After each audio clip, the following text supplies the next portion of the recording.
So hey guys, this is Nirvan Gautam और आज की वीडियो में मैं आपको बताऊंगा कि वेरिएबल्स क्या होते हैं, डेटा टाइप क्या होता है और फंक्शंस क्या होते हैं। इन सब चीज़ों के बारे में पूरी बात करने वाले हैं, तो let's get right into the video. So हमने अपना ब्लूजे खोल लिया है और इसमें हम एक नई क्लास क्रिएट करेंगे। उस क्लास का नाम हम लोग रख देते हैं बिग टू। अब हमने फंक्शन क्रिएट कर लिया, सब क्रिएट कर लिया। अब डेटा टाइप होता क्या है? देखो, डेटा टाइप होता है, जैसे वर्ड ही में उसकी मीनिंग है डेटा। डेटा मतलब आपकी जो भी वैल्यू रहेगी और उसका टाइप। ठीक है। जैसे अलग अलग डेटा टाइप होते हैं, जैसे इंटीजर होता है, डबल होता है, बोलियन होता है। ये सब अलग अलग टाइप के डेटा टाइप्स होते हैं जिनमें हम डेटा स्टोर करते हैं। देखो, एक तो डेटा टाइप होता है, डेटा टाइप के आगे हम लोग वेरिएबल का नेम लिखते हैं। वेरिएबल के नेम के आगे या तो हम उसको वहीं पे टर्मिनेट कर देंगे या फिर हम इज इक्वल्स टू लगा के उसके अंदर एक वैल्यू स्टोर कर लेंगे। तो ये हमारे पास एक तरीका होता है, या तो उसको वहीं पे टर्मिनेट कर लो या फिर उसके अंदर वैल्यू स्टोर कर दो। अभी ये एरर दिखा रहा है तो उसके अंदर आगे इसको कमेंट बना दिया। अब इंट एक्स, जैसे इंट अपना एक डेटा टाइप है, एक्स अपना वेरिएबल हो गया, इज इक्वल्स टू 3। यानी इंट टाइप का एक डेटा टाइप है और x वेरिएबल है जिसका डेटा टाइप इंट है, जिसके अंदर 3 स्टोर है। ऐसी डबल एक डेटा टाइप है, y जो है वो डबल डेटा टाइप का है जिसके अंदर 3.14 वैल्यू स्टोर है। अब यहाँ पे एक चीज आपकी हमेशा सेम रहने वाली है, डेटा टाइप, उसके बाद स्पेस, फिर वेरिएबल नेम, फिर स्पेस, फिर इज इक्वल्स टू, फिर वैल्यू और फिर सेमीकोलन। या आप कोई भी किसी भी टाइप का वेरिएबल कभी भी क्रिएट करेंगे ऐसा ही रहेगा। तो इसको आप अपने पीसी वगैरह में लिख सकते हैं कहीं पे। अभी इतना क्रिएट कर लिया। अभी आपको एक नई चीज बताता हूँ मैं कि आप एक प्रोग्राम में कोई डेटा कैसे इनपुट ले सकते हैं नॉर्मली। तो जैसे हमारा पब्लिक स्टैटिक वॉइड मेन था, अब ये जो पैरेंथेसिस थे या फिर आप इसे पैरामीटर बोल लो, तो पैरामीटर के अंदर हमने एक डेटा इनिशियलाइज करा, इंट एक्स। अब इसका मतलब क्या है कि जब भी आप ये प्रोग्राम रन करोगे तो ये प्रोग्राम आपसे वैल्यू मांगेगा एक्स में पुट करने के लिए, और हम यही सिस्टम डॉट आउट प्रिंट लेन रख देते हैं, उसके अंदर एक्स कर देते हैं। तो प्रोग्राम क्या करेगा ना, जब आप इस प्रोग्राम को रन करोगे तो ये आपसे एक वैल्यू मांगेगा और फिर उस वैल्यू को प्रिंट कर देगा।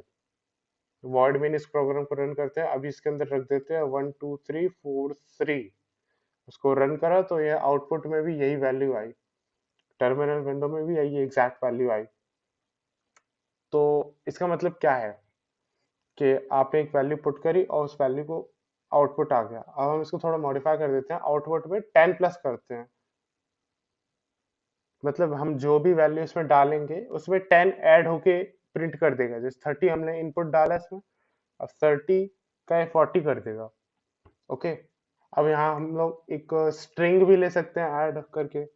एक्स को हम एज के लिख देते हैं, एज। सो हम एक ऐसा प्रिंट कर सकते हैं दैट माय नेम इज, जो भी आपने नेम डाला हो वो नेम आ जाए, और फिर उसके बाद माय एज इज और एज लिख के आ जाए। अब इसको रन करते हैं, जैसे एक ये डेटा टाइप हो गया, नेम हो गया, माय एज इज हो गया और एज हो गया। बीच में जो प्लस प्लस लगा है ये डेटा टाइप नहीं है, ये बस हम इस सारे डेटे को कंबाइंड करके लिखने का एक तरीका होता है। बीच बीच में प्लस लगा देते हैं। जैसे मैंने ऊपर एज में 6 पुट कर दिया और नीचे नेम में मैं पुट कर देता हूँ छोटू। तो क्या आना चाहिए कायदे से output? My name is Chhotu, my age is 6, and वही आउटपुट आ रहा है। मतलब प्रोग्राम सही से काम कर रहा है। ओके।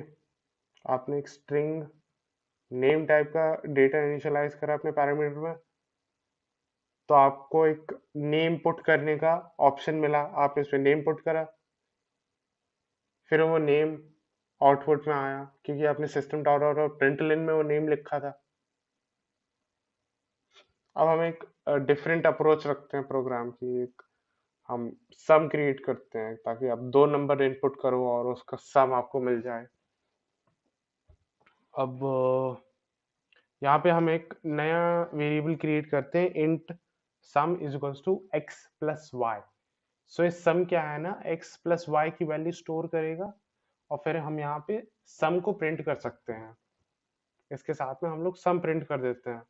एक्स वाई, एक्स की जगह पे हम लोग पुट करते हैं वैल्यूज 12 और वाई में 3, सो 15 आना चाहिए। The some is 15, that's correct. तो इसका बेसिक लॉजिक अब आपको समझ आ गया ये कैसे क्या काम कर रहा है।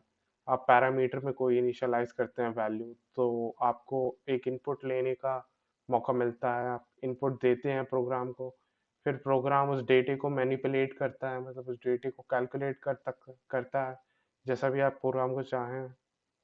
जैसे मैंने यहाँ पे sum is equals to x plus Y करा, मैं चाहता तो sum is equals to X into Y कर सकता था, तो इसका प्रोडक्ट हमें मिल सकता था। क्लास क्रिएट कर देते हैं बिग 3 नाम से, उसमें इस चीज़ को थोड़ा और हाई लेवल पे ले जाएंगे हम लोग। फंक्शंस के बारे में आज थोड़ा सा एक छोटा सा एग्जाम्पल पढ़ेंगे जिससे आपको फंक्शंस का एकदम कॉन्सेप्ट अच्छे से बैठ जाएगा दिमाग में।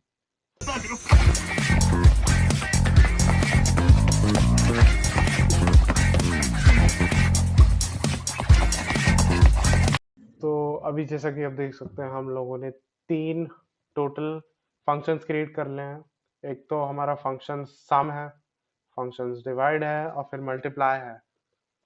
और इसके अंदर देखो तो सम के अंदर हम लोग ऐड कर रहे हैं, डिवाइड के अंदर डिवाइड कर रहे हैं, और सो ऑन मल्टीप्लाई के अंदर हम लोग मल्टीप्लाई कर रहे हैं, प्रोडक्ट निकाल रहे हैं इसका। सो अगर हम किसी एक फंक्शन को रन कर रहे हैं, उनके अंदर वैल्यू पुट करें, तो वो फंक्शन अपना काम करके हमें दिखाएगा। लेकिन ये चीज़ आप जानते हैं, लेकिन मेरा मेन फोकस है डिवाइड पे, क्योंकि आपको एक बेसिक चीज़ समझानी है, आपको उस चीज़ का डाउट आ सकता है कैसा क्यों आया। मैं इसको रन करके दिखाता हूँ मेरा मतलब क्या है। डिवाइड में मैं फर्स्ट वैल्यू रख देता हूँ 5 और सेकंड वैल्यू रख देता हूँ 2। अब आप पॉज करके सोचिए कि इसका आंसर क्या आएगा। इसका आंसर देखिए, मैं आपको सजेस्ट कर सकता हूँ 3, 2, 2.5। देखिए इसमें 2 आया। अब आप आधे बच्चे सोचेंगे 2 क्यों आया, 5 डिवाइड बाय 2 तो 2.5 होता है। यही सेम चीज बहुत सारे बच्चे फेस करते हैं, लेकिन यहाँ पे आप हमेशा याद रखना, भूलना नहीं कि इंट सिर्फ इंटीजर वैल्यू को स्टोर करता है। डेसिमल के बाद में कोई भी वैल्यू हो उसे कोई मतलब नहीं है। डेसिमल से पहले कोई भी वैल्यू हो उसको ही स्टोर करेगा, डेसिमल के बाद की वैल्यू को हमेशा भूल जाएगा।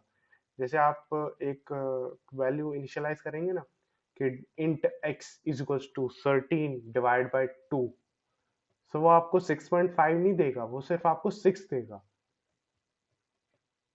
बात आ रही है समझ में? अगर किसी ऑड नंबर को आप डिवाइड करेंगे ना, और ऑड नंबर भूल जाइए, जैसे आपने 7 डिवाइड बाय 3 किया तो भी वो आपको 2 ही देगा, क्योंकि इंट में सेकंड वैल्यू का कोई सेंस नहीं बनता। जैसे मैं x की जगह पे एक और बार ट्राई करते हैं, 15 डालता हूँ, y में 4 प्रिंट करता हूँ, तो इसका 3 आएगा आंसर, क्योंकि 15 से सबसे छोटा 12 है, उसका मल्टीपल 4 का। अभी 3 इंटू 4 कर दिया, और भी इसका सम का भी ट्राई कर लेते हैं, बाकी फंक्शंस को भी देख लेते हैं एक बार काम कर रहा है कि नहीं।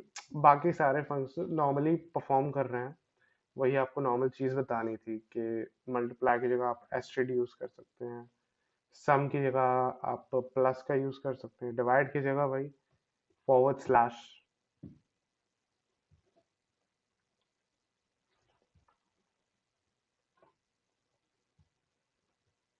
कि हम इसमें एक और अच्छा फंक्शन क्रिएट कर सकते थे। जैसे हमने सिस्टम डॉट डॉट और प्रिंटलन को ज्यादा बार नहीं लिख लिया, 3 बार लिख लिया, हम लोग एक बार लिख सकते थे एक नया फंक्शन क्रिएट करके। वो सब मैं आपको बाद में बताऊंगा, वो काफी कॉम्प्लेक्स हो जाता है शायद। इसको एक बार और प्रैक्टिस करोगे तो आराम से समझ आ जाएगा ये। So please like and subscribe to my channel, and it helps a lot. Thank you.